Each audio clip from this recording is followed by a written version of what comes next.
হযরত জিবরাইল আমিন আলাইহিস সালাম চলে আসলেন আমার নবী পাকের কাছে এসে আমার নবীকে এসে সালাম দিলেন। আমার নবীকে এসে বললেন, ইয়া রাসূলুল্লাহ, ইয়া হাবিবাল্লাহ, আপনি যোহরের নামাজটা যেভাবে পড়েছেন আপনি আসরের নামাজ ওইভাবে পড়বেন না, আপনি আসরের নামাজটা ওইভাবে পড়বেন না। আল্লাহ ফারিস্তা জিবরাইল আমিন আলাইহিস সালাম এসে আমার নবীকে বললেন, হুজুর আপনি আসরের নামাজ সমস্ত সাহাবীদের একসঙ্গে নিয়ে পড়বেন না। আপনি যেমন যোহরের নামাজটা সমস্ত সাহাবীদের একসঙ্গে নিয়ে পড়েছেন আপনি আসরের নামাজ ওইভাবে একসঙ্গে নিয়ে পড়বেন না। আপনি আসরের নামাজ অর্ধেক সাহাবীরা নামাজ আদায় করবে আর অর্ধেক সাহাবীরা তারা পাহারাদার হয়ে যাবে। সুবহানাল্লাহ বললেন। বলছি একসঙ্গে সবাই পড়বে না, অর্ধেক সাহাবীরা নামাজ পড়বে আর অর্ধেক সাহাবীরা তারা পাহারাদার হিসাবে থাকবে।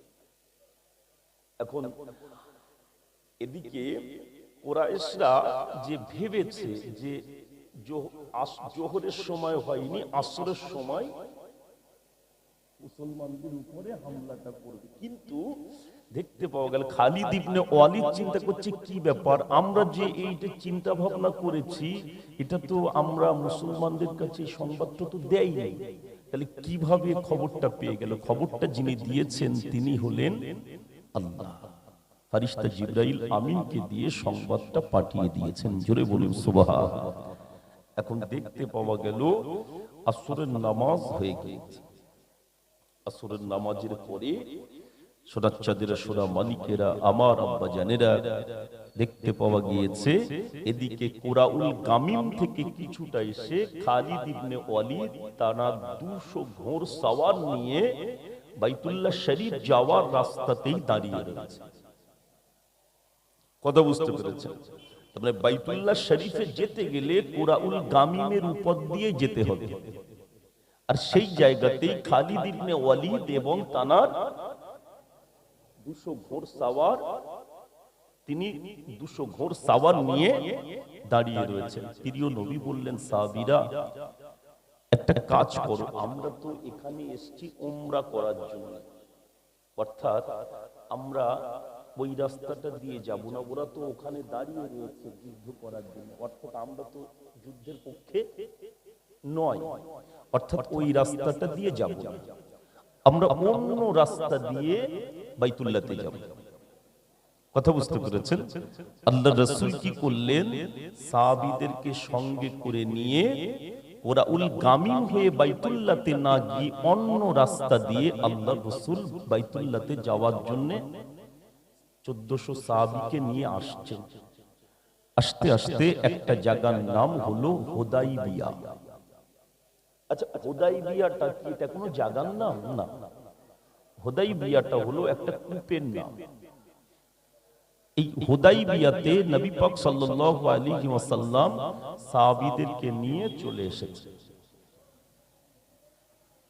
আসার পরে এদিকে কুরাইশদের কাছে সংবাদ গিয়েছে মুহাম্মদ সাল্লাল্লাহু আলাইহি ওয়াসাল্লাম 1400 সাহাবীকে নিয়ে হুদাইবিয়াতে অবস্থান করেছে। আল্লাহ নবীর সঙ্গে 1400 সাহাবীরা রয়েছেন। আল্লাহ নবী আখিরি নবী, নূর নবী জনাবে মুহাম্মদুর রাসূলুল্লাহ সাল্লাল্লাহু আলাইহি ওয়াসাল্লাম, আল্লাহ নবী আমার হুদাইবিয়াতে অবস্থান করেছে। সাহাবীদের পানি দরকার, কূপেতে পানি নাই, কূপেতে পানিটা অল্প রয়েছে। আল্লাহ নবীকে সাহাবীরা বললে, হুজুর আমাদের সঙ্গে হাদির পশুগুলো রয়েছে, আমাদের সঙ্গে হাদির পশু রয়েছে, আমাদের পানির প্রয়োজন রয়েছে, কিন্তু কূপেতে তো পানি নাই। আল্লাহ নবী একটা তীর নিয়ে ওই কূপেতে যেই না মেরেছে, দেখতে পাওয়া গেল আল্লাহ পাক ওই শুকনো কূপেতে পানিতে ভরপুর করে দিলেন। অল্প ছিল, শুকনো নয়, অল্প পানি ছিল, সেই পানিটা ভরপুর হয়ে গিয়েছে। জোরে বলুন সুবহানাল্লাহ। পানিটা ভরপুর। বাবু, এই পানির কথা বলতে গিয়ে একটা কথা মনে পড়ে। প্রিয় নবী সাল্লাল্লাহু আলাইহি ওয়াসাল্লাম, আল্লাহর হাবিব সাহাবীদেরকে নিয়ে বদর থেকে ফিরছিলেন। বদরের যুদ্ধ হয়েছিল না, মদিনা থেকে 102 কিলোমিটার দূরে এই বদর। এই আপনার এই যে একটা কূপ রয়েছে, মদিনা থেকে 102 কিলোমিটার দূরে বদরে যেতে এই কূপটা পড়ে। এই কূপটির নাম হলো বীরে শিফা। কি কূপ বললাম? বীরে শিফা। আল্লাহ রাসূলের থুতু মোবারকের পানি। কথা বুঝতে পেরেছেন?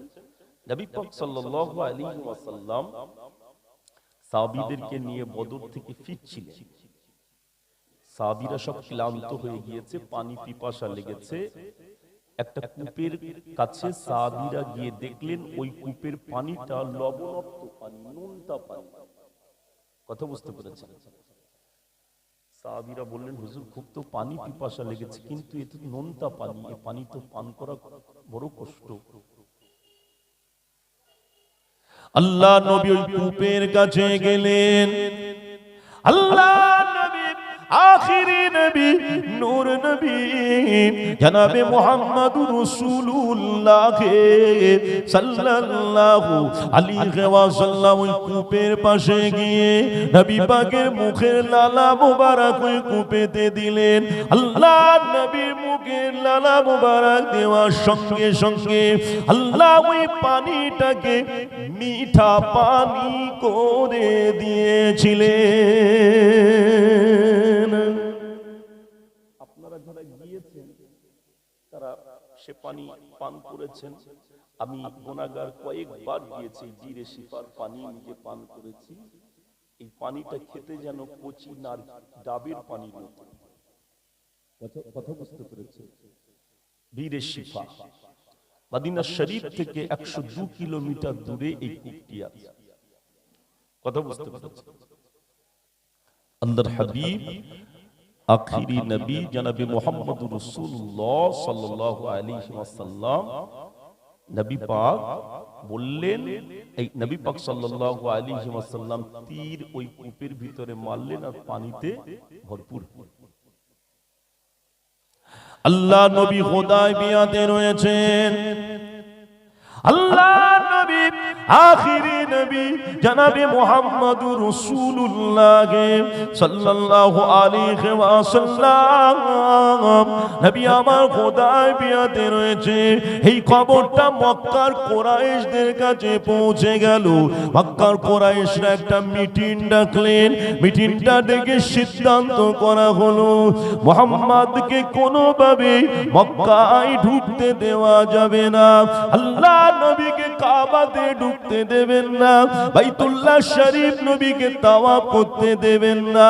আল্লাহ নবী যাতে না বাইতুল্লাহতে ঢোকেন, এই জন্য একজন প্রতিনিধি কুরাইশদের পক্ষ থেকে পাঠানো হয়েছে। যিনি হলেন বনু খোসা গোত্রের প্রধান, নাম হলো তার বুদাইল ইবনে ওয়ারাকা।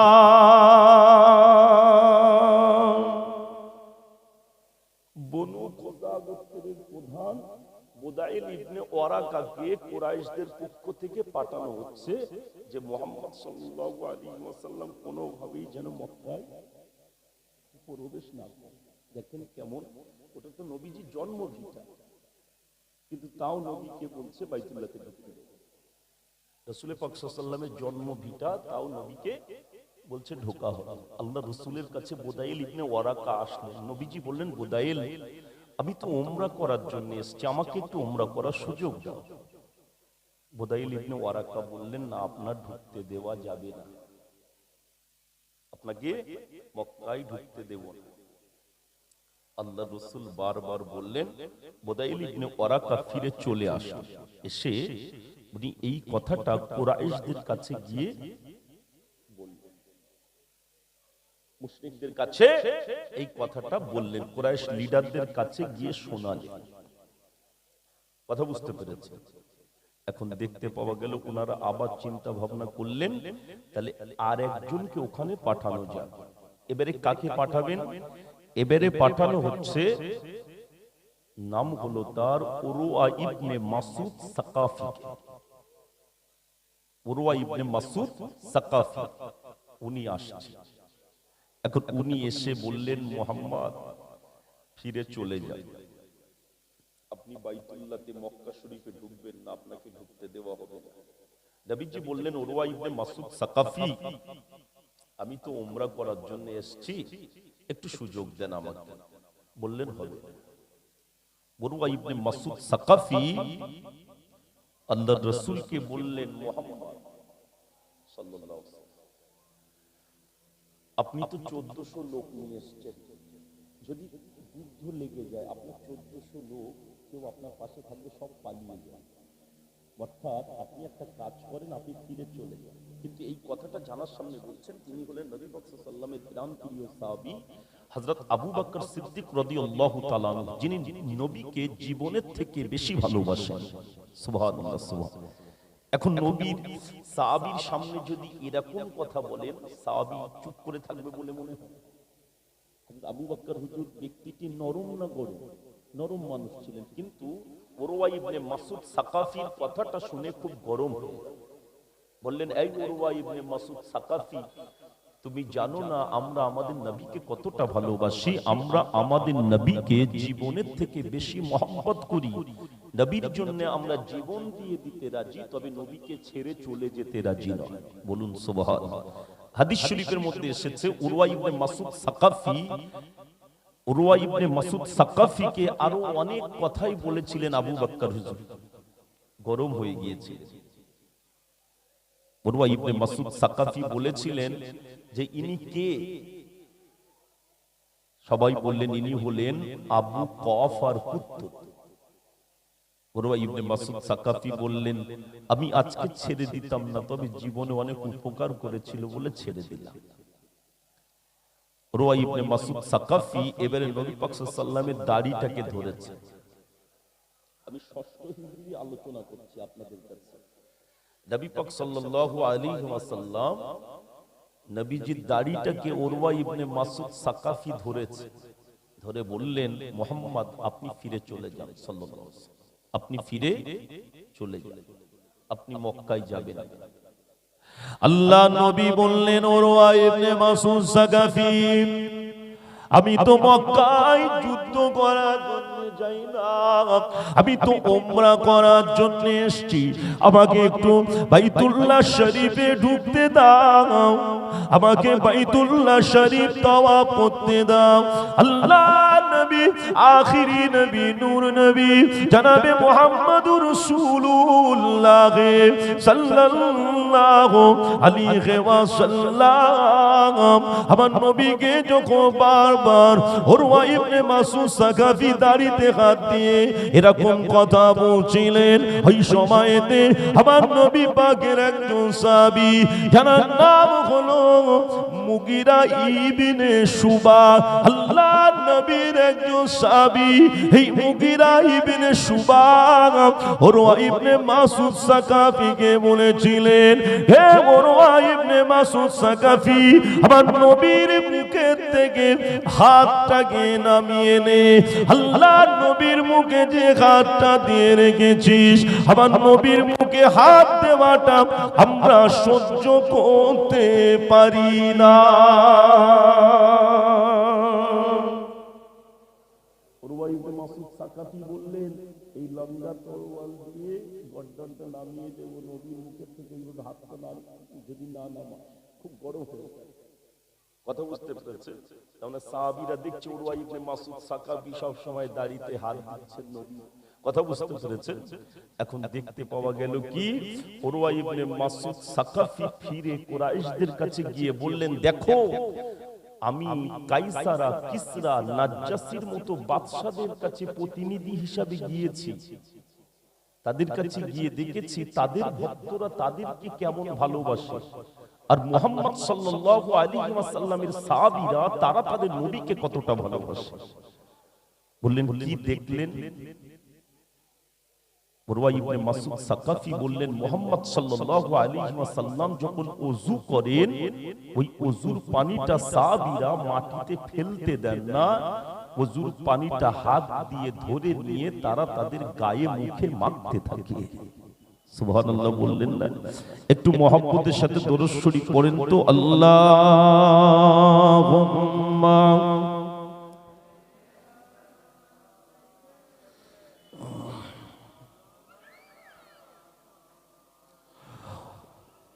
ওয়া আলা আলি।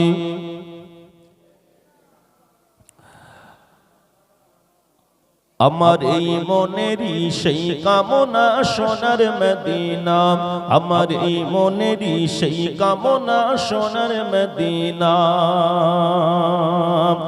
হৃদয় মাঝে আছো তুমি কেন বোঝো না, হৃদয় মাঝে আছো তুমি কেন বোঝো না। আমার এই মনেরই সেই কামনা সোনার মদিনা, আমার এই মনেরই সেই কামনা সোনার মদিনা। সবুজ গম্বুজের নিচে একটু দাঁড়াবো, আমার প্যারা নবীজিকে সালাম করিব। সবুজ গম্বুজের নিচে একটু দাঁড়াবো, আমার প্যারা নবীজিকে সালাম করিব। জোরে বলুন সুবহানাল্লাহ। যাগার প্রেমে পাগল আমি হলাম দিওয়ানা, যাগার প্রেমে পাগল আমি হলাম দিওয়ানা। আমার এই মনেরই সেই কামনা সোনার মদিনা, আমার এই মনেরই সেই কামনা সোনার মদিনা। জান্নাতুল বাকিতে একটু ঘুরিব, প্রাণের প্রিয় সাহাবীদের আমি দেখিব। জান্নাতুল বাকিতে একটু ঘুরিব, প্রাণের প্রিয় সাহাবীদের আমি দেখিব। যাদের কথা পড়লে মনে কান্না থামে না, যাদের কথা পড়লে মনে কান্না থামে না। আমার এই মনেরই সেই কামনা সোনার মদিনা, আমার এই মনেরই সেই কামনা সোনার মদিনা। জন্মভূমিতে মন আর যেটে না, পাখি হলে উড়ে যেতাম সোনার মদিনা। জন্মভূমিতে মন আর যেটে না, পাখি হলে উড়ে যেতাম সোনার মদিনা। এই বাসনা কবুল করো ও গো রব্বানা, এই বাসনা কবুল করো ও গো রব্বানা। আমার এই মনেরই সেই কামনা সোনার মদিনা, আমার এই মনেরই সেই কামনা সোনার মদিনা। হৃদয় মাঝে আছো তুমি কেন বোঝো না, হৃদয় মাঝে আছো তুমি কেন বোঝো না। আমার এই মনেরই সেই কামনা সোনার মদিনা। নারে তাকবীর। যে কথা বলছি এখন উরওয়া ইবনে মাসউদ সাকাফি এবার কি করলেন, ফিরে চলে আসলেন, এসে বললেন যে মুহাম্মদ সাল্লাল্লাহু আলাইহি ওয়াসাল্লামকে তারা সাহাবীরা যে ভালোটা বাসে, এরকম ভালো আমি কাউকে বাসতে আর দেখি না। বললেন কি দেখলে? বললেন মুহাম্মদ সাল্লাল্লাহু আলাইহি ওয়াসাল্লাম যখন থুতুটা ফেলেন, সাহাবীরা ওই থুতুটা জমিনে ফেলতে দেন না, হাত দিয়ে ধরে নিয়ে গায়ে মুখে মাখতে থাকে। জোরে বলুন সুবহানাল্লাহ। শুধু তাই, মুহাম্মদ সাল্লাল্লাহু আলাইহি ওয়াসাল্লামের কথার উপরে সাহাবীরা কোনো কথা বলেন না, অর্থাৎ ওনাদের সঙ্গে ওসব যুদ্ধ করতে যাওয়া যাবে না। একটা কাজ করুন, ওনাদেরকে বাইতুল্লাহতে আসতে, বাইতুল্লাহতে আসতে।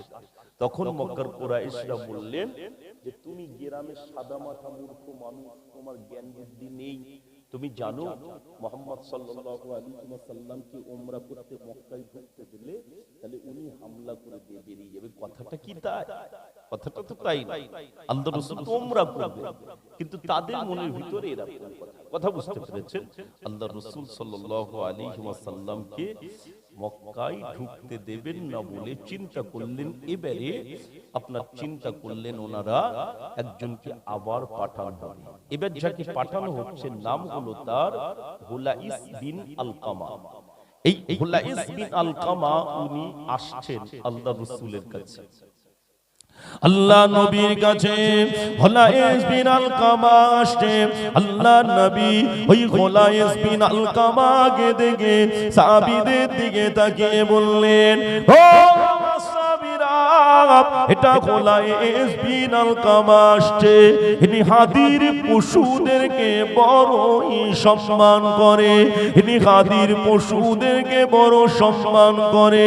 হুলাইস বিন আলকামা আসছে আমাদের কাছে যে কুরবানির পশু, হাদির পশুগুলো রয়েছে, এই পশুগুলোকে একটু উঁচু করে ধরো, যাতে করে দেখে বুঝতে পারে আমরা যুদ্ধ করার জন্য মক্কায় আসি না, আমরা উমরা করার জন্য এসেছি। পশুগুলোকে একটু উঁচু করে ধরো, আমাদের উদ্দেশ্যটা ওরা বুঝতে পারে। আল্লাহ রাসূলের কথা মতো সাহাবীরা তাই করলেন, উঁচু করে ধরলেন। দেখতে পাওয়া গেল আল্লাহ রাসূলের সাহাবীরা যখন পশুগুলোকে উঁচু করে ধরেছে না, হুলাইস বিন আলকামা এসে বুঝতে পেরে গিয়েছেন, না না, মুহাম্মদ সাল্লাল্লাহু আলাইহি ওয়াসাল্লামের উদ্দেশ্যটা তো ভালো, মক্কার মুশরিকরা যেটা বলছে এটা তো ঠিক নয়। কথা বুঝতে পারছেন? কুরাইশদের উদ্দেশ্যটা তো ঠিক নয়, মুহাম্মদ সাল্লাল্লাহু আলাইহি ওয়াসাল্লামের উদ্দেশ্যটা তো ভালো, উমরা করার জন্য এসেছে। হুলাইস বিন আলকামা গিয়ে মক্কায় এই কথাটা বললেন, কিন্তু কুরাইশরা মানবে। কথা বুঝতে পারছেন? আল্লাহ নবী, আখিরি নবী জনাবে মুহাম্মদুর রাসূলুল্লাহ সাল্লাল্লাহু আলাইহি ওয়াসাল্লাম, আল্লাহ নবী ওই সময়তে দেখতে পাওয়া গেল সাহাবীদেরকে ডাকলেন, ও সাহাবীরা, ওরা তো আমাদের কাছে প্রতিনিধি পাঠিয়েছে, এবার আমাদের পক্ষ থেকে ওদের কাছে একটু পাঠানো যাক। আমরা যে মক্কায় উমরা করার জন্য এসেছি, এই কথাটা ওদেরকে একটু বুঝিয়ে বলা যায়। ওদেরকে একটু বুঝিয়ে বলার দরকার রয়েছে যে আমাদের উদ্দেশ্যটা কি। ওরা তো আমাদের কাছে লোক পাঠিয়েছে, এবার আমাদের পক্ষ থেকে কাউকে পাঠাবে। এবারে কাকে পাঠাবে? এবার চিন্তা ভাবনা করেছে উমারকে পাঠাবে। উমারকে ডেকে, উমার তুমি যাও। উমার বললেন, আমি যেতে পারবো। কথা বুঝতে পেরেছেন? আমি যাব না। কেন? উমার ইসলাম কবুল করে নিয়েছিলেন। কথা বুঝতে পেরেছেন? তো উমার বললেন, আমি যেতে পারবো না, আমি আপনার গর্দান উড়িয়ে দিতে এসে আমি ঈমানের কলেমা পড়ে মুসলমান হয়ে গিয়েছিলাম, ওরা আমার বড় শত্রু মনে করে, আমি যেতে পারবো না, আপনি উসমানকে পাঠান। এখন উসমান ইবনে আফফান রাদিয়াল্লাহু তাআলা আনহুকে পাঠানো হয়েছে। এখন উসমান ইবনে আফফান রাদিয়াল্লাহু তাআলা আনহু মক্কায় ঢুকবেন। কথা বুঝতে পেরেছেন? মক্কায় উনি ঢুকবেন। এখন কুরাইশদেরকে এই নবী পাক সাল্লাল্লাহু আলাইহি ওয়াসাল্লামের এই বিষয়টা, উমরার বিষয়টাকে ওদেরকে বোঝানোর জন্য, কথাবার্তা বলার জন্য উসমান রাদিয়াল্লাহু তাআলা আনহুকে পাঠানো হয়েছে। এখন পথে মধ্যে আপনার কুরাইশদের সঙ্গে দেখা হলো। ওনারা উসমানকে ধরে নিয়ে এবারে আপনার উঠে করে চাপিয়ে একটা জায়গায় নিয়ে গিয়েছে। ওরা সমস্ত কথাগুলো হযরত উসমান রাদিয়াল্লাহু তাআলা আনহুর মুখ থেকে শুনলেন। শোনার পরে বললেন যে তুমি বাইতুল্লাহ শরীফটা তওয়াফ করে। হযরত উসমান রাদিয়াল্লাহু তাআলা আনহু বললেন, আমার নবীর আগে আমি বাইতুল্লাহ শরীফ তওয়াফ করতে পারি না। বলুন সুবহানাল্লাহ। সোনার চাঁদের সোনা মালিকেরা, সাহাবীরা নবীকে জীবনের থেকে বেশি মহব্বত করতেন, ভালোবাসতেন। আল্লাহ নবী বলেছেন, মান আহাব্বা সুন্নতি, যে আমার সুন্নাতকে ভালোবাসে, ফাকাদ আহাব্বানি, সে যেন আমি রাসূলুল্লাহ আমাকে ভালোবাসে। ওমান আহাব্বানি, যে আমাকে ভালোবাসলো কানা মাই ফিল জান্নাহ, আমি রাসূলুল্লাহ আমার সঙ্গে আল্লাহর জান্নাতের ভিতরে থাকবে। জোরে বলতে পারেন না? রাসূলের সুন্নাতগুলো কি আমরা খবর রাখি না? ঠিক বলছি না ভুল বলছি? রাসূলের সুন্নাতের উপরে আমল করলে কি হবে?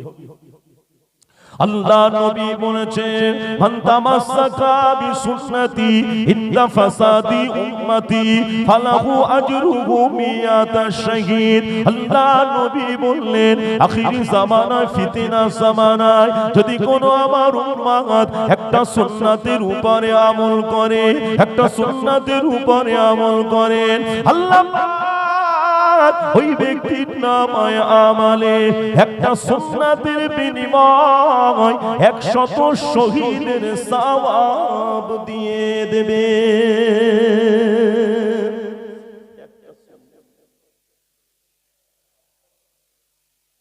কত বুঝতে পেরেছেন? কত সুন্নাত আমাদের কাছে রয়েছে। ভাত খাওয়ার সময় দস্তরখানটা নিয়ে বসে, এটা কি সুন্নাত? কথা ঠিক বলছি না? মিসওয়াক করাটা, আপনি যখন খানাটা খেতে বসবেন তখন একটা দোয়া আছে, কিন্তু আমাদের তো সব পড়ার সময়, ঠিক বলছি না ভুল বলছি? আল্লাহ বান্দারা মনে রাখেন, আপনি যখন খানা খেতে বসবেন, আপনি দস্তরখানটা নিয়ে বসবেন, আপনি দোয়া পড়বেন, আল্লাহুম্মা বারিক লানা ফিমা রাযাকতানা ওয়া কিনা আযাবান নার, বিসমিল্লাহি ওয়া আলা বারাকাতিল্লাহ। আপনি ভাত খাওয়ার মিডিলে দোয়া পড়বেন, আল্লাহুম্মা লাকাল হামদু ওয়া লাকাশ শুকর। আপনার যখন খাওয়া হয়ে যাবে আপনি দোয়া পড়বেন, আলহামদুলিল্লাহিল্লাযী আত'আমানা ওয়া সাকালানা ওয়া জাআলানা মিনাল মুসলিমিন। আপনি যদি কোন দাওয়াত বাড়িতে যান, আপনি ওখানে খাওয়া দাওয়া শেষে দোয়া পড়বেন, আল্লাহুম্মা আতিমান আত'আমানি ওয়া ইসকিমান ওয়া সাকালানি ওয়া জাআলানি মিনাল মুসলিমিন। কিন্তু আমরা তো দাওয়াত বাড়িতে যাই আর মেনু কার্ড দেখতে দেখতে টাইম পার, দুয়ার কথা আমাদের মনে নাই। মেনু কার্ড দেখতেই সময় পার হয়ে যাবে, আমাদের দুয়ার কথা তখন স্মরণ থাকে। খাওয়ার প্রথমেও থাকে না, শেষেও দেখছি যা লেখা আছে লিস্টে সব ঠিকঠাক করেছে না, কোন একটা বাদ চলে গিয়েছে, শেষে দোয়া পড়ার কথাও মনে নাই। সোনাচাঁদেরা, সোনা মানিকেরা, আমার আব্বাজানেরা, খুব হিসাব করতে হবে আমাদেরকে। কথা বুঝতে পেরেছেন? কাজ করব যদি আমি আপনি আল্লাহ রাসূলকে খুশি করে আমার আপনার জীবনটাকে যদি তৈরি করতে পারি আল্লাহ রাসূলের হুকুম মোতাবেক, কথা বুঝতে পেরেছেন? যদি জীবনটাকে তৈরি করে আমি আপনি যদি কবর নামীয় ঘরটায় যেতে পারি, মনে রাখবেন দুনিয়াতে কল্যাণ, আখিরাতে নিশ্চিত মুক্তি পাওয়া যাবে। কিন্তু সেই নবীর কথাগুলোতে আমাদের খেয়াল রাখতে হবে। আল্লাহ কোরআন, আল্লাহ পাক জানিয়েছেন মা আতাকুমুর রাসূলু ফাখুযুহু ওয়া মা নাহাকুম আনহু ফান্তাহু। জোরে বলুন সুবহানাল্লাহ। আল্লাহু আকবার। আল্লাহ পাক জানিয়েছে আমার নবীর আদেশ আর নিষেধের দিকে, নবীর আদেশ আর নিষেধের দিকে আমাদেরকে ফলো করে চলতে হবে। চলতে পারলে মনে রাখবেন দুনিয়াতে কল্যাণ, আখিরাতে মুক্তি পাওয়া যাবে। আল্লাহ বান্দারা, সোনা মানিকেরা, নয়নের পুতুলেরা শুনে রাখেন। এবারে দেখতে পাওয়া গেল কুরাইশরা উসমান রাদিয়াল্লাহু তাআলা আনহুকে নিয়ে চলে গেল। একটা খবর ছড়িয়ে গেল, হযরত উসমান রাদিয়াল্লাহু তাআলা আনহুকে শহীদ করে দেওয়া হয়েছে। একটা খবর গুজব ছড়িয়ে রাসূল পাক সাল্লাল্লাহু আলাইহি ওয়াসাল্লামের কাছে সংবাদটা এসেছে। নবীজি হুদাইবিয়াতে একটা গাছ ছিল, বাবলা গাছের নিচে 1400 সাহাবীকে ডাকলেন, ডেকে নবীজি হাতে বায়াত, এই বায়াতটিকে বায়াতে রিদওয়ান বলা হয়। যে উসমান হত্যার বদলা না নিয়ে আমরা কেউ মদিনায় ফিরে যাব। নবীজি বললেন, কথা বুঝতে পেরেছেন? 1400 সাহাবী নবীজির হাতের উপরে হাত দিয়ে বায়াত নিলেন। দেখতে পাওয়া গেল এদিকে উসমান রাদিয়াল্লাহু তাআলা আনহু কিছুক্ষণের মধ্যেই হেঁটে হেঁটে উসমান রাদিয়াল্লাহু তাআলা আনহু এবারে আসছে। নবীজি বললেন, দেখো সেই তো আমার উসমান আসছে। অর্থাৎ এই যে খবরটা ছড়িয়ে গিয়েছিল, এই খবরটা গুজব ছিল। কথা বুঝতে পেরেছেন? গুজব ছড়িয়ে গিয়েছিল যে হযরত উসমানকে তারা শহীদ করে দিয়েছেন। নবী পাক সাল্লাল্লাহু আলাইহি ওয়াসাল্লামের কাছে হযরত উসমান রাদিয়াল্লাহু তাআলা আনহু চলে আসলেন। এখন আসার পরে এবারে কুরাইশদের পক্ষ থেকে কুরাইশ লিডার নাম হলো তার সুয়াইল বিন আমর, উনি এসেছেন। সুয়াইল বিন আমর উনি এসে মুহাম্মদ সাল্লাল্লাহু আলাইহি ওয়াসাল্লামকে বললেন যে 10 বছর এই আপনার এবছরে আপনাদেরকে উমরা করতে দেব না, সামনে বছরে আপনারা উমরা করতে আসতে পারবেন। সামনে বছরে আসবেন, কিন্তু যুদ্ধের কোনো মাল মেটেরিয়াল নিয়ে নয়, একটা করে নিজেদের আত্মরক্ষার জন্য ছোট চাকু নিয়ে আপনাদের আসতে হবে কোষবদ্ধ অবস্থায়। যে আল্লাহ রাসূল সাল্লাল্লাহু আলাইহি ওয়াসাল্লামকে আর বললেন যে 10 বছর কোন উভয় পক্ষের ভিতরে কোনো যুদ্ধ বিগ্রহ হবে না। আর বললেন যে যদি কোনো ব্যক্তি মক্কা থেকে মদিনায় যায়, মক্কা থেকে যদি কেউ মদিনায় যায় তাকে আমাদের কাছে মক্কায় ফিরিয়ে দিতে হবে, কিন্তু মদিনা থেকে কেউ যদি মক্কায় আসে আমরা তাকে ফিরিয়ে দেব। কথা বুঝতে পেরেছেন? এখন দেখতে পাওয়া গেল চুক্তিপত্র করা হচ্ছে।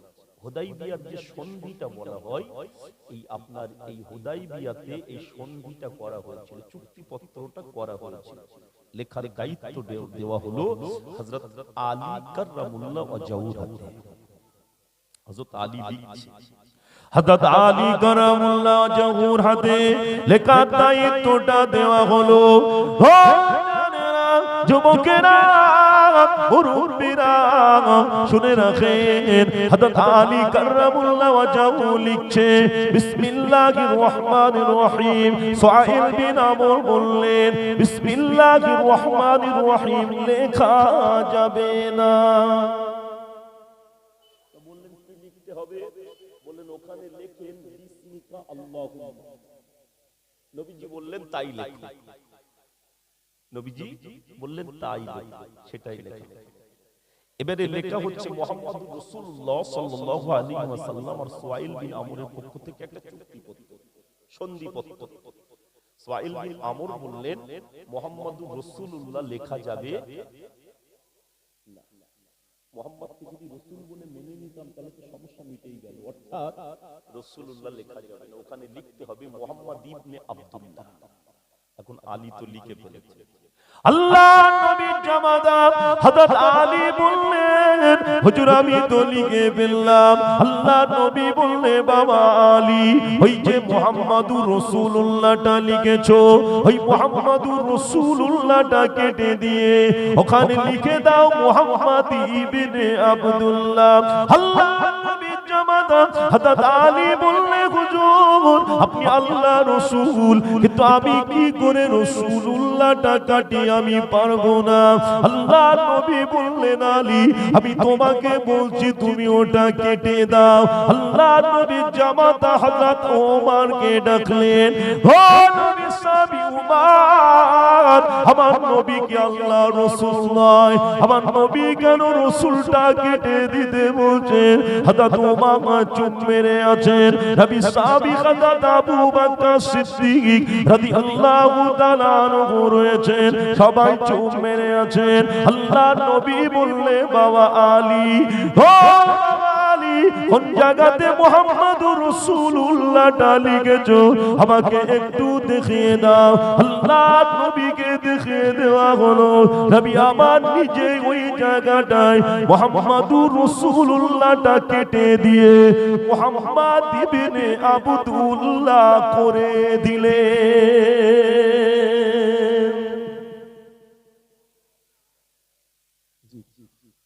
ওটাই করে দিলেন, মুহাম্মদ ইবনে আব্দুল্লাহর বেটা মুহাম্মদ সাল্লাল্লাহু আলাইহি ওয়াসাল্লাম। কিন্তু মুহাম্মদুর রাসূলুল্লাহ লেখা যাবে, কিন্তু নবী কি বললেন সেটাই। সেটাই যেটা বলছে সেটাই। আচ্ছা, এই যে চুক্তিপত্রটা হচ্ছে, এবারে কি হচ্ছে দেখেন, বলছে 10 বছর কোন যুদ্ধ বিগ্রহ উভয় পক্ষের ভিতরে হবে, তারপরে বলছে এবছরে ওমরা করতে পারবেন না, সামনের বছরে আসতে হবে। আবার মক্কার মানুষ মদিনায় গেলে ফিরিয়ে দেব, মদিনার মানুষ মক্কা আসলে ফিরিয়ে দেব না। আচ্ছা, এই যে চুক্তিপত্র সন্ধিপত্র হচ্ছিল, এটা কি সব মুসলমানদের পক্ষে গেল না কুরাইশ মুশরিকদের পক্ষে গেল? কাদের পক্ষে? কথা বলতে পারছেন? সব কুরাইশদের পক্ষে যাচ্ছে, কিন্তু নবীজি সব কি করলেন? মেনে নিলেন। সাহাবীরা খুবই হচ্ছেন, তো হযরত আবু বকর হুজুর বুঝতে পেরেছেন নবীজি নিজে থেকে কিছু বলেন না, নবীজি কিছু নিজে থেকে করেন না, আল্লাহ যেটা নবীকে করতে বলে সেটাই নবী করে।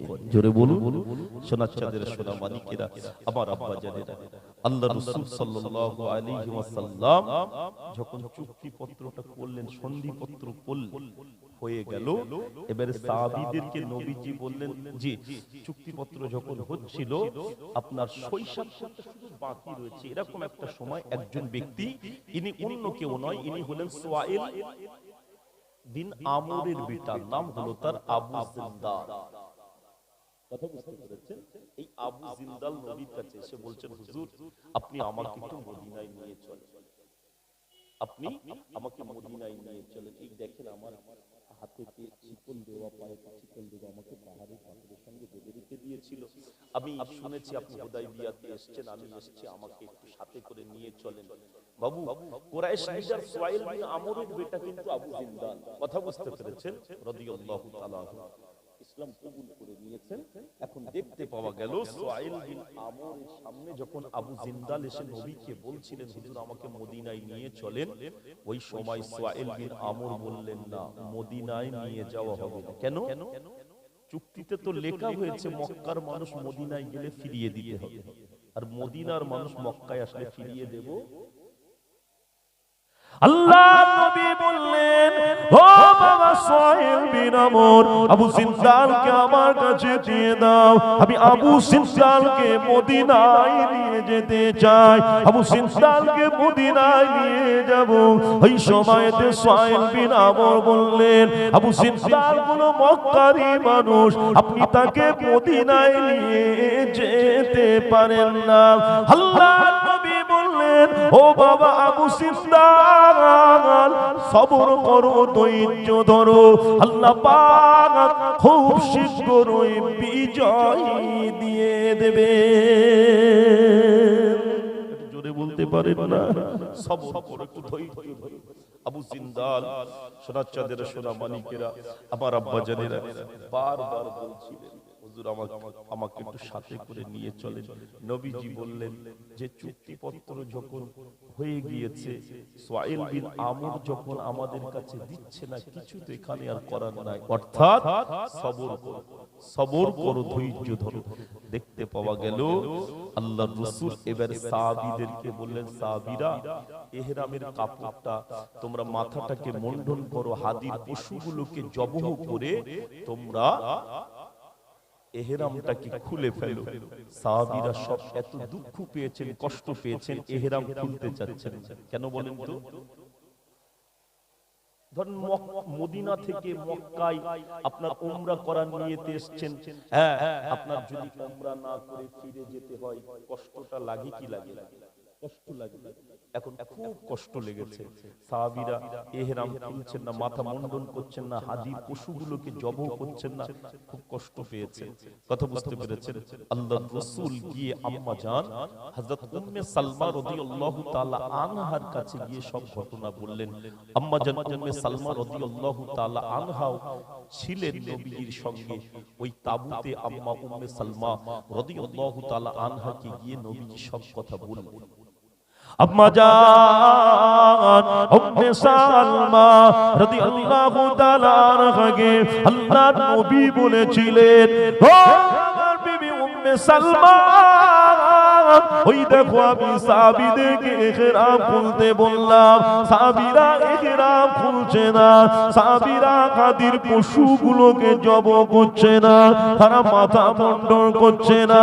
আল্লাহর নবী আখিরি নবী জনাবে মুহাম্মদুর রাসূলুল্লাহ সাল্লাল্লাহু আলাইহি ওয়াসাল্লাম কে ওই সময় আম্মা জান উম্মে সালমা রাদিয়াল্লাহু তাআলা আনহা বলেছিলেন, আল্লাহর নবীকে বলেছিলেন, ইয়া রাসূলুল্লাহ ইয়া হাবিবাল্লাহ, হুজুর আপনি আপনার সাহাবীদেরকে আপনি হাদির পশু জব করতে বলবেন না, আপনি তাদেরকে হালাক হতে বলবেন না, আপনি তাদের ইহরাম খোলার কথা বলবেন না।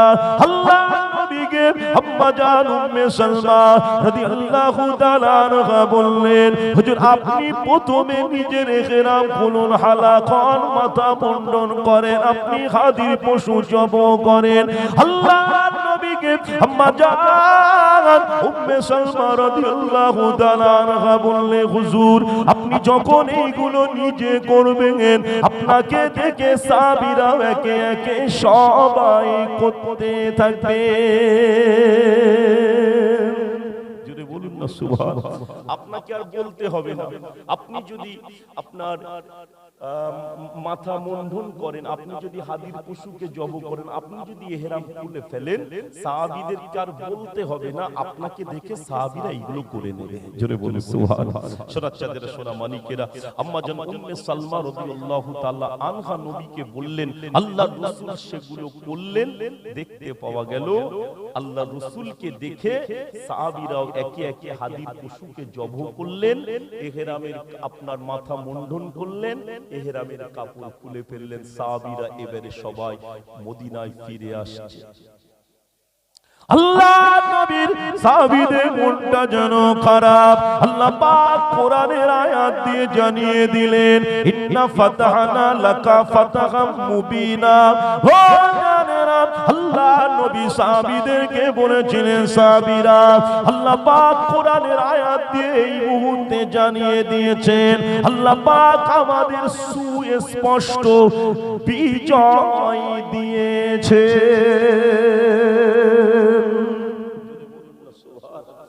ষষ্ঠ হিজরিতে হুদাইবিয়ার সন্ধি হলো, আর 2 বছরের ভিতর অষ্টম হিজরিতে আল্লাহ পাক মক্কা ফাতে করে দিয়েছিলেন। জোরে বলুন সুবহানাল্লাহ।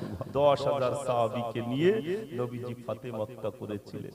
সেই দিন নবীজি বলেছিলেন মক্কায় যে আমি আর ওদিকে লম্বা আলোচনা করছি না, আমার নবীকে আল্লাহ কেমন নবী করেছিলেন দেখেন। আমার নবী মক্কায় সেদিন বলেছিলেন, এই মক্কার মানুষেরা, আমি মুহাম্মদ সাল্লাল্লাহু আলাইহি ওয়াসাল্লাম, আমাকে তোমরা কত কষ্ট দিয়েছিলে, কিন্তু আমি মুহাম্মদ সাল্লাল্লাহু আলাইহি ওয়াসাল্লাম আল্লাহ পাক আমাকে প্রতিশোধ নেওয়া, বদলা নেওয়ার জন্য পাঠাইনি, আল্লাহ আমাকে পাঠিয়েছেন ওমা আরসালনাকা ইল্লা রাহমাতাল লিল আলামিন করে। আল্লাহ পাক আমাকে রাহমাতের নবী করে পাঠিয়েছে, আমি রাসূলুল্লাহ সকলকে ক্ষমা করে দিলাম। সোনার চাঁদের সোনা মানিকেরা, যে আমার নবী হলেন কি রাহমাতাল লিল আলামিন। কথা বুঝতে পেরেছেন? আর যে আল্লাহ পাকের রহমত কম, নবীকে আল্লাহ যেমন রহমাতাল লিল আলামিন করেছেন, আর আমার আল্লাহ হলেন রব্বুল আলামিন। কথা বুঝতে পেরেছেন? আমার আল্লাহ পাকের দয়া ছাড়াও কোনো জিনিস সম্ভব নয়। সম্ভব? আল্লাহ পাকের দয়াটা কম না বেশি? এতগুলো মানুষ আমরা এখানে বসে আছি, আচ্ছা আল্লাহর দয়া ছাড়া আমরা কি কেউ কোনো জান্নাত, আমরা কেউ কি জান্নাতে যেতে পারি? আল্লাহর দয়া ছাড়া আমি এত বড় ধরনের পিরান পড়েছি, মাথায় টুপি আছে, মুখে দাড়ি আছে, আমি কি বলতে পারি আমি জান্নাতে যাব? বলা সম্ভব না। আল্লাহর দয়া ছাড়া কোনো ব্যক্তি আল্লাহর জান্নাতে যেতে পারবে না। একটুখানি বলে দিই, কথাটা এসে গেল বলে বলছি। আল্লাহ পাকের একজন বান্দা আল্লাহর কাছে দোয়া করছে, আল্লাহ আমি আপনার যে ইবাদতটা করব, এই ইবাদতটা যেন দুনিয়ার কোনো ব্যক্তি না দেখতে পারে। আমি যখন মারা যাব, আমার মওতটা যেন নামাজের ভিতরে সাজদা অবস্থায়। আর 3 নম্বর দোয়া করলেন, আল্লাহ পাক আমি আপনার কাছে দোয়া করছি আমার মরণের পরে দাফনটা যেন দুনিয়ার মাটিতে না। এখন তাহলে বলেন, তারা দাফনটা কোথায় হবে? ইবাদতটাই কিভাবে করবে, আর মওতটা কিভাবে হবে? উনি যে সাজদায় মওত চেয়েছেন, আল্লাহ দিলে হবে কি হবে? আল্লাহ পাকের ওই বান্দা এখন সমুদ্রেতে জলপথে রওনা দিয়েছে। এখন যেতে যেতে যেতে যেতে নৌকা করে দেখতে পাওয়া গেল আপনার সমুদ্রেতে একটা দ্বীপ দেখতে পেয়েছে, দ্বীপ। আচ্ছা, সমুদ্রেতে যে দ্বীপ থাকে ওই দ্বীপে কি কোনো মানুষ থাকে? সমুদ্রেতে যে দ্বীপ থাকে ওখানে কি কোনো মানুষ থাকে? কোনো মানুষ নেই। আল্লাহ পাকের এই আবেদ বান্দাটা গিয়ে ওই দ্বীপে উঠে পড়েছেন, জোরে বলুন সুবহানাল্লাহ। এখন ওই দ্বীপে উঠে আল্লাহর ইবাদত করছে, আল্লাহ ইবাদত করছে। আচ্ছা, ইবাদত করতে গেলেও তো খেতে হবে নাকি? ইবাদত করতে গেলেও তো খেতে হবে। এখন যদি সামান্য রমজান মাসে 12-14 ঘন্টার ব্যাপার, তাই আমাদের টেম্পার হাই হয়ে যায়। ঠিক বলছি না ভুল বলছি বলেন? আর যদি 3 দিন না খেয়ে এখন আপনি মসজিদে নামাজ পড়তে আসেন, সূরা কেরাত সব ঠিক হবে না? সব গোলমাল হয়ে যাবে, উল্টোপাল্টা হয়ে যাবে না? জি। এখন দেখতে পাওয়া গিয়েছে কি আল্লাহ পাকের এই আবেদ বান্দা সমুদ্রের দ্বীপে আল্লাহর ইবাদত করছেন। কিন্তু ইবাদত করতে গেলে তো ওনাকে খেতে হবে। তা খেতে দেবেনটা কি? খেতে দেবেন কি? খাওয়ানোর মালিক কি? আল্লাহ পাক কোরআনুল মাজিদের ভিতরে বলেছেন, ওমা মিন দাব্বাতিন ফিল আরদি ইল্লা আলাল্লাহি রিজকুহা।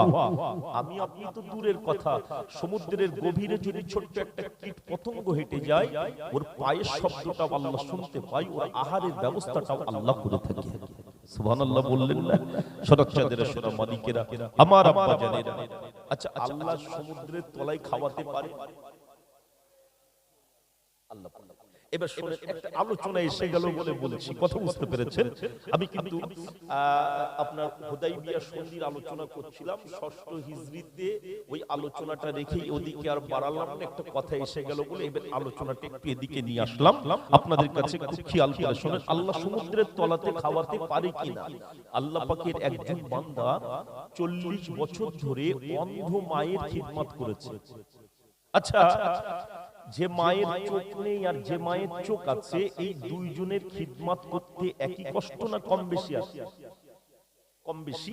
কেন? তাকে বাথরুমে নিয়ে যাওয়ার ব্যাপারটা রয়েছে, তাকে খাওয়ানোর ব্যাপার রয়েছে। যার চোখ নেই আর যার চোখ রয়েছে, তাকে দিলেই তিনি শরীর সুস্থ থাকলে খেতে পারবেন। এখন দেখতে পাওয়া গেল আল্লাহ পাকের এই বান্দা 40 বছর ধরে অন্ধ মায়ের খিদমত করেছে। আজকে তো আমাদের সমাজে দেখবেন অনেক ছেলেরা রয়েছে আব্বা মাকে দামই দিতে চাইছে। ঠিক বলছি না ভুল বলছি? আব্বা মা চলে যাওয়ার পরে তাদেরকে কোথায় দাফন করেছে খবরটাও নেই। দুনিয়ায় তারা হায়াতে থাকতে তাদের কোনো খবরই নেই। এরকম ছেলেও আছে। আবার অনেক ছেলে রয়েছে যারা আব্বা আম্মাকে খুব ভালোবাসে, তাদেরকে বড় সম্মান করেন, তাদের সুবিধা অসুবিধাগুলো খেয়াল রাখে। এরকম ছেলেও আছে। যাই হোক, আপনাদের এখানে ভালো, আমি আর এদিকে বলতে চাইছি। এখন দেখতে পাওয়া গিয়েছে কি আল্লাহ পাকের এই বান্দা 40 বছর ধরে মায়ের খিদমত করেছে। যে মা অন্ধ মায়ের খিদমত করেছে আর জন্মদাতা পিতার খিদমত করেছে 40 বছর। আচ্ছা, এই যে আব্বা মায়ের খিদমতটা সন্তান করেছে, এই খিদমতের বিনিময়ে আব্বা মায়ের কাছ থেকে সন্তান নেক দোয়া পাবেন না বদদোয়া? নেক দোয়াটুক পাবে তো? জি। এখন আব্বা দোয়া করছে, আল্লাহ পাক আমার মরণের পরে আমার সন্তানকে আপনি এমন একটা জায়গায় রাখবেন যেখানে আমার সন্তান দুষ্টু জিনের হাত থেকে নিরাপদে থাকবে।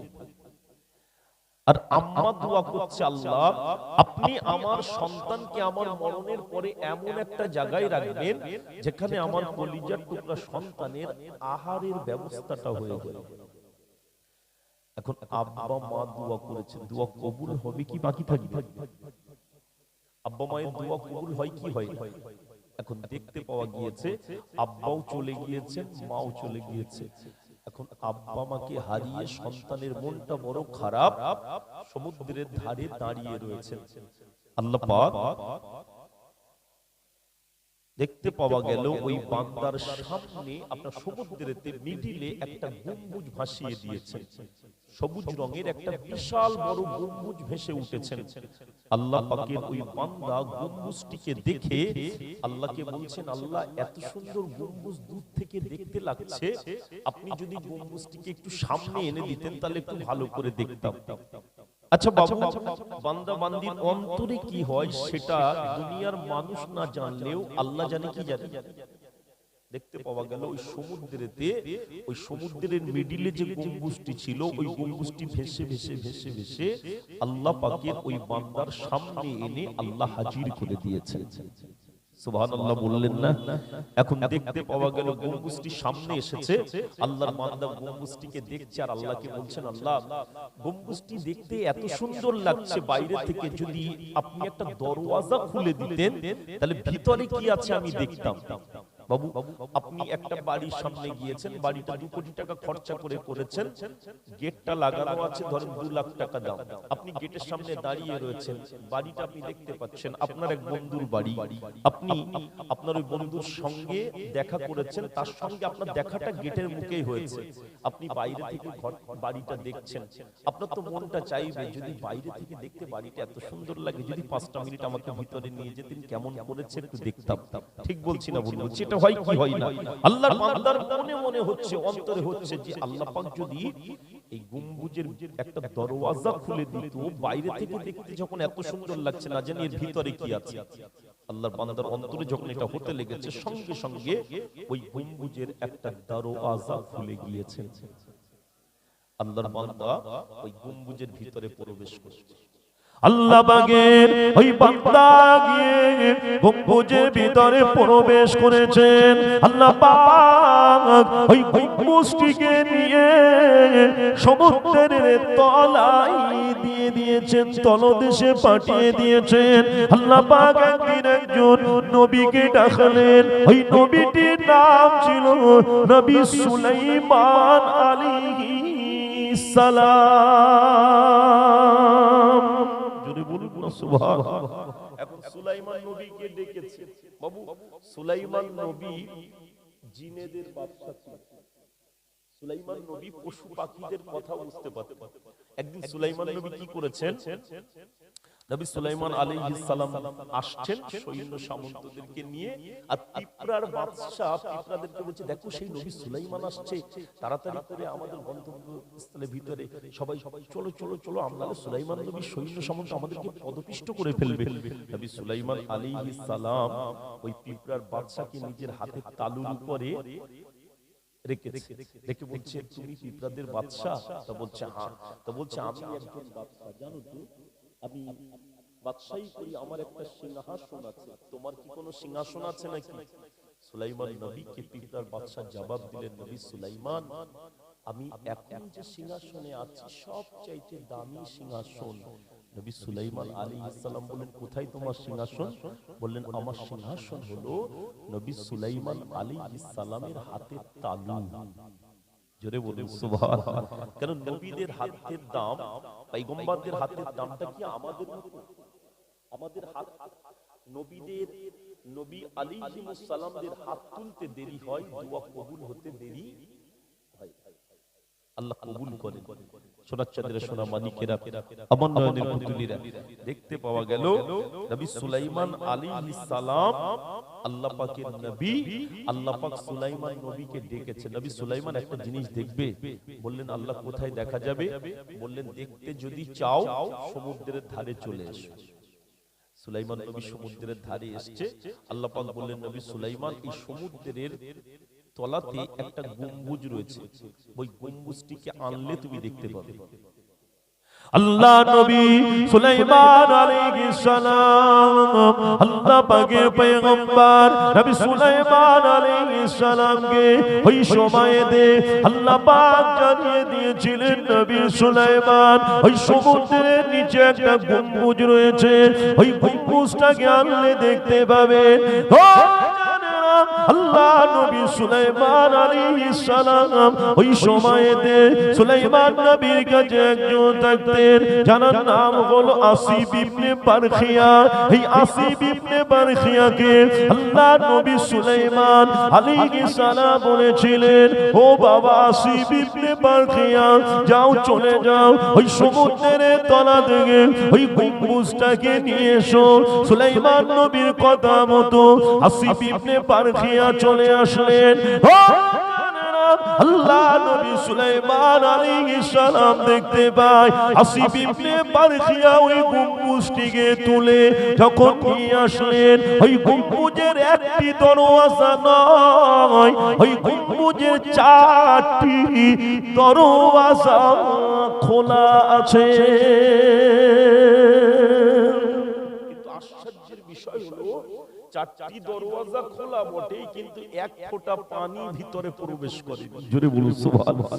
এখন যদি আপনি একটা পট নিয়ে কোনো আপনার পুকুরের ভিতরে যেখানে অনেক পানি রয়েছে সেখানে যদি আপনি এখন পটটা যদি নামিয়ে দেন, পানির ভিতরে যদি ডুবিয়ে দেন, আপনার কি হবে? দেখতে পাওয়া যাবে আপনার ওই পটের ভিতরে পানি ঢুকবে কি ঢুকবে না? ঢুকবে। কিন্তু সুলাইমান নবী দেখছে 4টি দরওয়াজা খোলা, ওর ভিতরে এক ফোঁটা পানি প্রবেশ করেনি। আবার একটা যুবক ছেলে আল্লাহ পাকের ইবাদতে মশগুল হয়ে রয়েছে। জোরে বলতে পারেন না সুবহানাল্লাহ। সুলাইমান নবী জিজ্ঞাসা করছে, আপনি এর ভিতরে থাকেন? তা বলছে হ্যাঁ। বলছে কত বছর আছেন? বলছে 400 বছর। জোরে বলুন সুবহানাল্লাহ। কত বছর আছে? 400 বছর। আল্লাহ নবী সুলাইমান আলাইহিস সালাম বললেন, আল্লাহর বান্দা 400 বছর ধরে এর ভিতরে আপনি রয়েছেন, আপনি কি খাওয়া দাওয়া করেন না? যুবকটি জবাব দিলেন, নবী সুলাইমান, এই গম্বুজের ভিতরে আল্লাহ পাক আমাকে খাইয়ে থাকে। আল্লাহ নবী সুলাইমান আলাইহিস সালাম ওই সময়তে যুবকটিকে বললে, বাবা যুবক, 400 বছর ধরে ভিতরে হয়েছো, আল্লাহ পাক তোমাকে খাইয়ে থাকে, কিভাবে তোমার খাবারটা? যুবকটি জবাব দিলেন, নবী সুলাইমান, আমার যখন ক্ষুধা লেগে যায় আল্লাহ পাক ওই সময় মানুষের মাথার মতো একটা খাদ্যের পুটলি তৈরি করে আমার কাছে খাদ্যটা পাঠিয়ে দেয়। আমি 24 ঘন্টার ভিতরে একবার খাই, আর বাকি সময়গুলো আল্লাহ পাকের ইবাদতে মশগুল হয়ে থাকি। জোরে বলুন না সুবহানাল্লাহ। বলছে 24 ঘন্টার ভিতরে একবার খাই, আর বাকি সময়গুলো আল্লাহর ইবাদত করি। বলছে মানুষের মাথার মতো একটা খাদ্যের পুটলি তৈরি করে আল্লাহ এর ভিতরে আমার খাবারটাকে পাঠিয়ে দেয়। চিন্তা করে নবী সুলাইমান আলাইহিস সালাম বললেন, 400 বছর তো হয়ে গিয়েছে। বললেন, হ্যাঁ, আমি হলাম ইব্রাহিম খলিলুল্লাহ জামানার মানুষ। বাবু, ইব্রাহিম নবী আগে এসেছে না সুলাইমান নবী? ইব্রাহিম আলাইহিস সালাম, নবী ইব্রাহিম আলাইহিস সালাম, ইব্রাহিম নবীর আমি জামানার মানুষ, 400 বছরের ভিতরে রয়েছে। যুবকটি আল্লাহর নবী সুলাইমান আলাইহিস সালাম বললেন, বাবা তুমি তো 400 বছর এর ভিতরে কাটিয়েছো, তোমাকে আর এখানে থাকতে হবে না, তুমি আমার সঙ্গে থাকবে, এবারে চলো। যুবকটি জবাব দিলেন, নবী সুলাইমান, আমি এই সুন্দর জায়গাটা ছেড়ে দিয়ে আমি যেতে চাই না। আল্লাহ পাক আমাকে দুষ্টু জিনের হাত থেকে নিরাপদে রেখে দিয়েছে। আল্লাহ আমাকে এই সমুদ্রের গভীরে আমার জন্য আহারের ব্যবস্থাটাও করে থাকেন। সুলাইমান নবী বললেন, বাবা তুমি জীবনে কি এমন কাজ করেছো যার জন্য আল্লাহ তোমাকে সুন্দর আহারের ব্যবস্থা করে দিয়েছে, তোমার দুষ্টু জিনের হাত থেকে নিরাপদে রেখেছে? ব্যাপারটা কি? ওই সময়তে যুবকটি বলেছিলেন, নবী সুলাইমান, আমি কিছুই করতে পারি না, তবে আমি আমার জনম দুঃখিনী মা, জন্মদাতা পিতার খিদমত করেছিলাম, আর তারা দুনিয়া থেকে চলে যাওয়ার সময় আমার জন্য যে দোয়াটা করেছিল, তাদের দোয়াতেই আল্লাহ পাক আমার এই সুন্দর জায়গা মিলিয়ে দিয়েছেন। একটু দরুদ শরীফ আল্লাহুম্মা সাল্লি আলা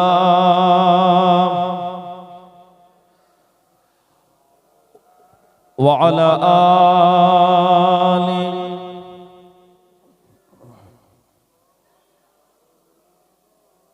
আমার মরণ আসিবে কখন কেউ তো জানে না, আমার মরণ আসিবে কখন কেউ তো জানে না, আমি চলে গেলে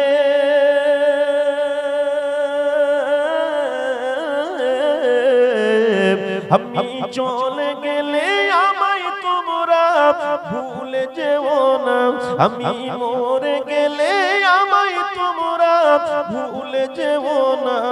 আমার মরণ আসিবে কখন কেউ তো জানে না, আমার মরণ আসিবে কখন কেউ তো জানে না। এই দুনিয়ায় চিরজীবন থাকার জায়গা না,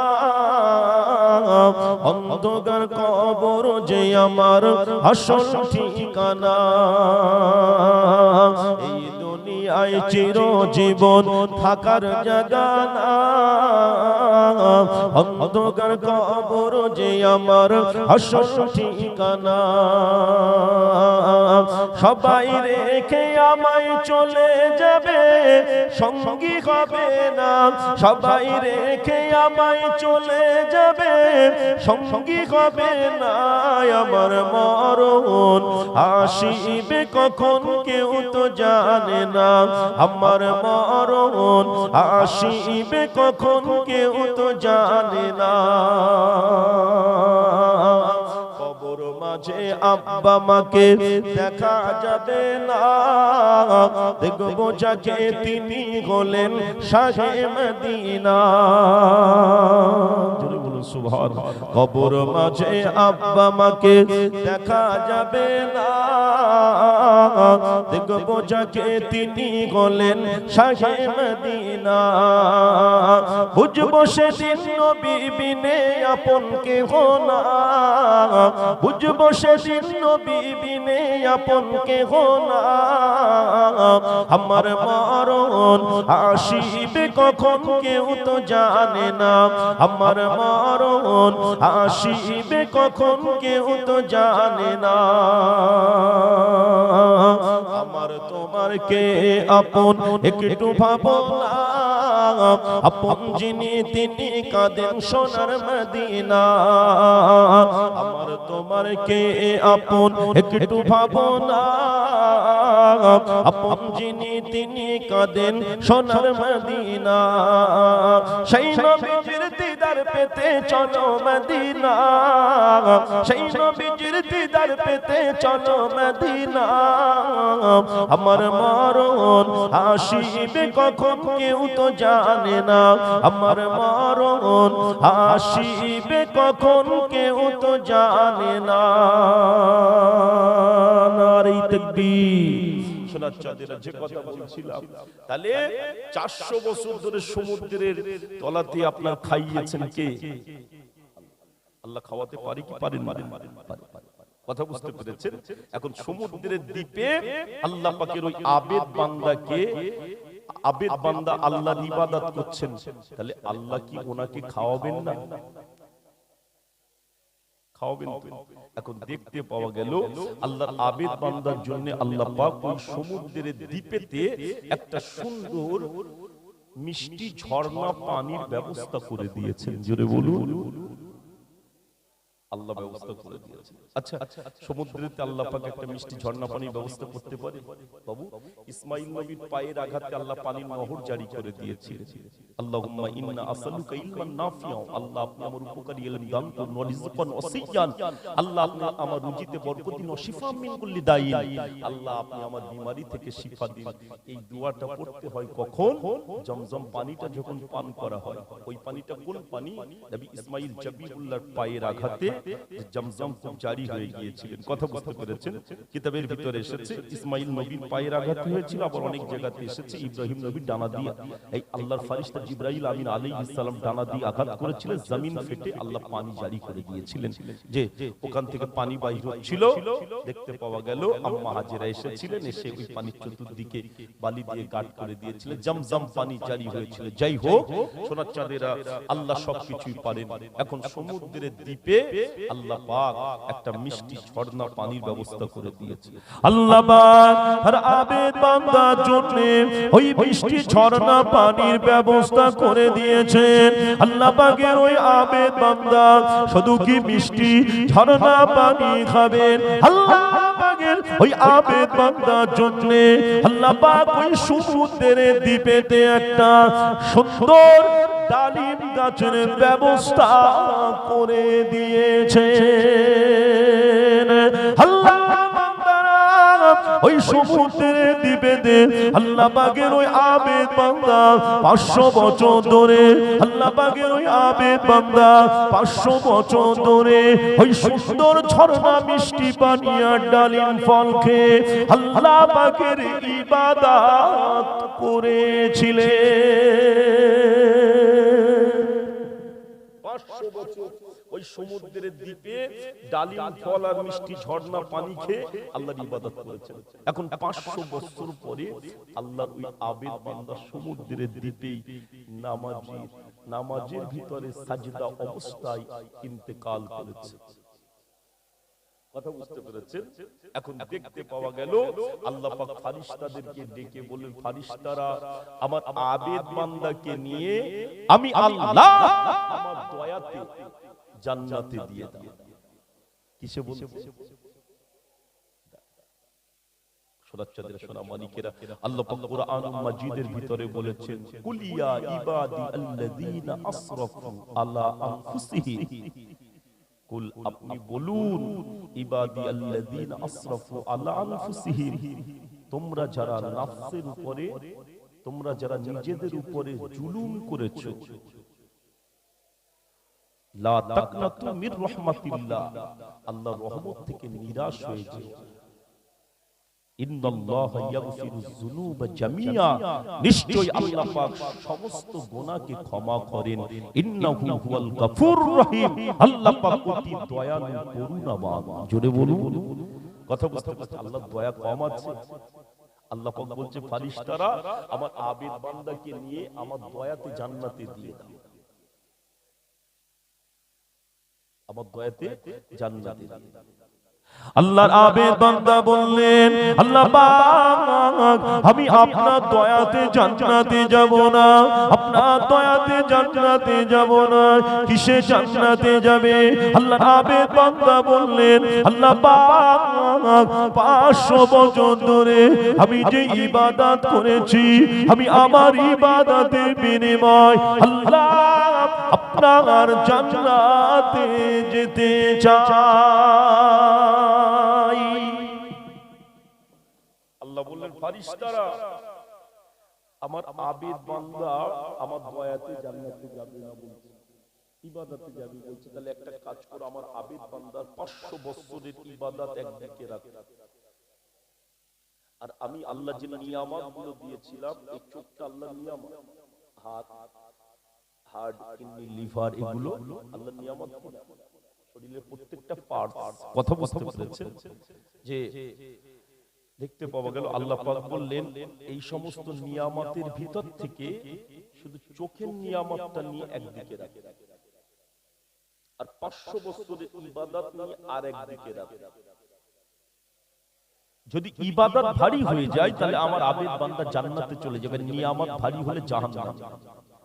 আচ্ছা আপনারাই বলেন তো, আল্লাহর যে বান্দা এত বছর ধরে আল্লাহর ইবাদত করেছেন, আল্লাহর সেই আবেদ বান্দাকে আল্লাহ কি জাহান্নামায় দেবে বলে কি মনে হয়? আল্লাহ দেবেন না, কিন্তু আল্লাহ তার বান্দাকে এটাই দেখাতে চাইছেন, বোঝাতে চাইছেন যে আমার দয়া ছাড়া জান্নাতে যাওয়া সম্ভব। আল্লাহ বললেন ফেরেশতারা নিয়ামতটাকে নিয়ে একদিকে রাখো আর ইবাদত নিয়ে আরেকদিকে রাখো। এখন নিয়ামত নিয়ে একদিকে রেখেছে, ইবাদত নিয়ে আরেকদিকে রেখেছে। এখন দেখতে পাওয়া গেল নিয়ামতের পাল্লাটা কি হয়েছে? ভারী হয়ে গেছে, আর ইবাদত হালকা হালকা। এখন কোথায় যাবে? যাবে কোথায়? আল্লাহ পাক বললেন, ও আমার ফেরেশতারা আমার আবেদ বান্দাকে নিয়ে জাহান্নামের ভিতরে দিয়ে দাও, আমার আবেদ বান্দাকে জাহান্নামের দিকে নিয়ে যাও। আল্লাহর আবেদ বান্দাকে জাহান্নামের দিকে নিয়ে যাওয়া হচ্ছে, আল্লাহর আবেদ বান্দাকে নিয়ে জাহান্নামের দিকে নিয়ে যাওয়া হচ্ছে।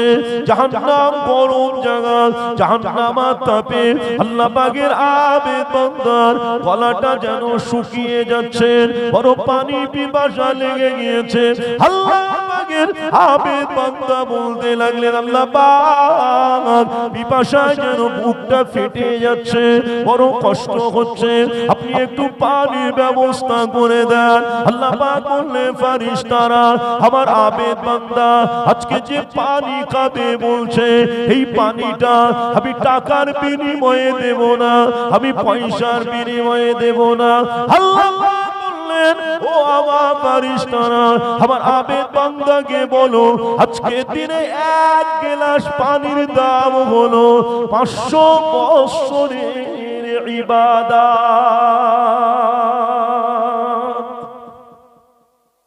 এক গ্লাস পানির দাম কত বলেছে?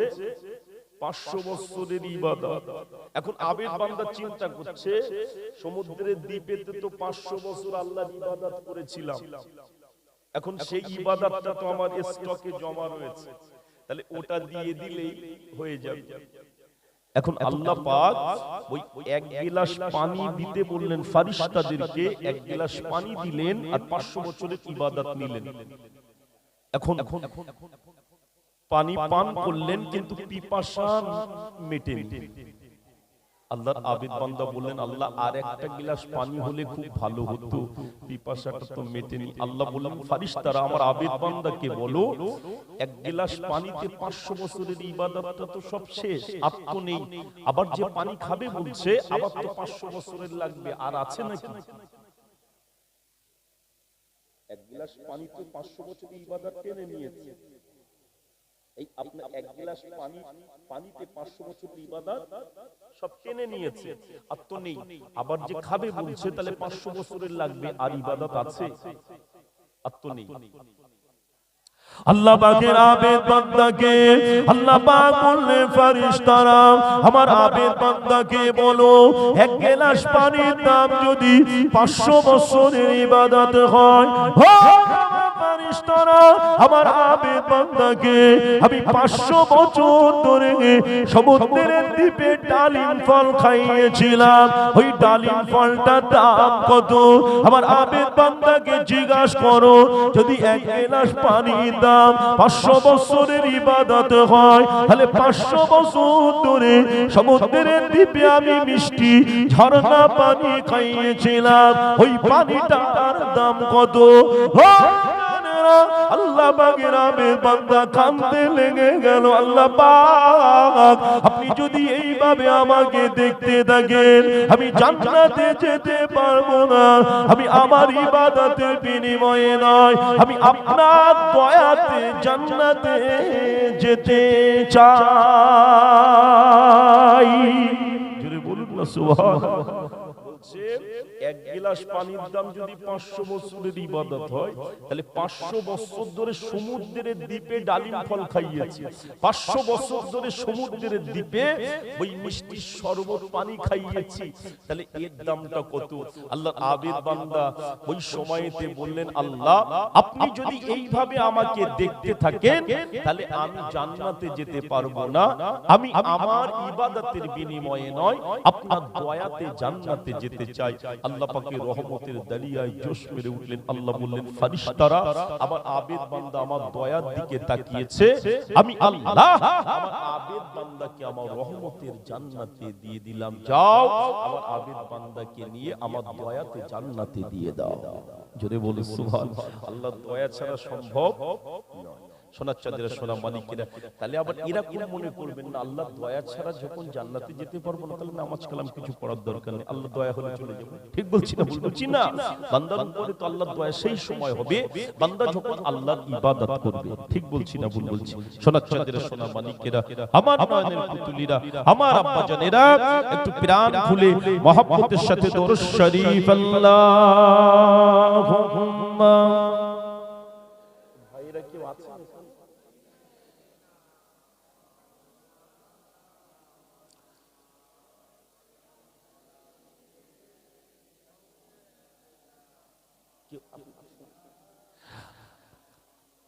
আল্লাহুম্মা সাল্লি আলা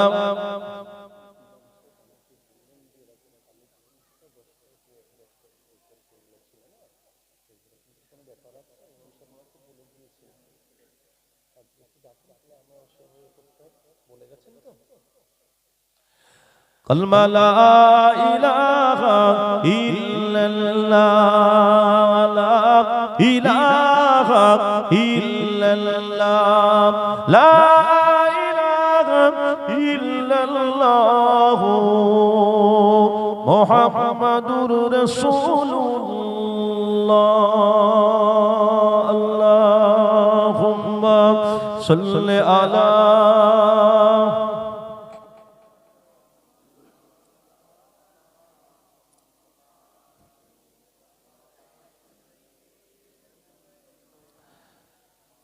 ইয়া নবী মুহাম্মদ, ইয়া রাসূল মুহাম্মদ, তুমি মোর শাফায়াত, তুমি মোর শাফায়াত, তুমি মোর শাফায়াত, তুমি মোর শাফায়াত। পেলে দিদার একটিবার তোমাকে খোদার কসম, কলিজার কোন দিয়ে তখন ধোয়াবো তোমার কদম। পেলে দিদার একটিবার তোমাকে খোদার কসম, কলিজার কোন দিয়ে তখন ধোয়াবো তোমার কদম। ওয়েস কারানি দেখেনি ভাঙে ইশকে সফল দাঁত, ওয়েস কারানি দেখেনি ভাঙে ইশকে সফল দাঁত। তুমি মোর শাফায়াত, তুমি মোর শাফায়াত, তুমি মোর শাফায়াত, তুমি মোর শাফায়াত। ইয়া নবী মুহাম্মদ, ইয়া রাসূল মুহাম্মদ, তুমি মোর শাফায়াত, তুমি মোর শাফায়াত। কোরআন দেখ 101 আল কোরআনে নবীর নাম, দুটি কম আল্লাহর নাম 99 গিয়ে থাম। কোরআন দেখ 101 আল কোরআনে নবীর নাম, দুটি কম আল্লাহর নাম 99 গিয়ে থাম। কুসুমবিহীন দেখো ডিম তার পাবে না কোনো স্বাদ, তুমি মোর শাফায়াত, তুমি মোর শাফায়াত, তুমি মোর শাফায়াত, তুমি মোর শাফায়াত। ইয়া নবী মুহাম্মদ, তাকবীর, নারে তাকবীর।